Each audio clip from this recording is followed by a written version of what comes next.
Hey, yo guys, what the? Mom's by the shit. Mira nikuudze sha. Pane nyaya inondirwadza. Nyaya katika kuna Chishamiso. Guys, ndichingori nebundu rinorwadza. Roda anorisona, vamwe vari kuzvitadza. Chishamiso chi chakazoitika. Munhu wese anobhaizawo asi kuti life yachoma wani.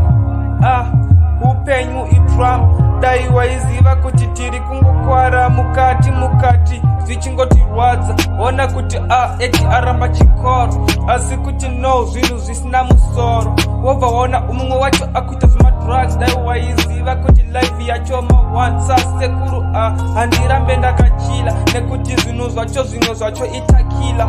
Dai waiziva kuti pain inokila, pain killer asi kuti no zvinoramba sha. Pain yangu iri kungorwadzawo naye Chishamiso, saka uchazoita sei naye. Dai waiziva pane vamwe vanoronga hora vachisekerera sebhora. Dai waiziva kuti upenyu inova.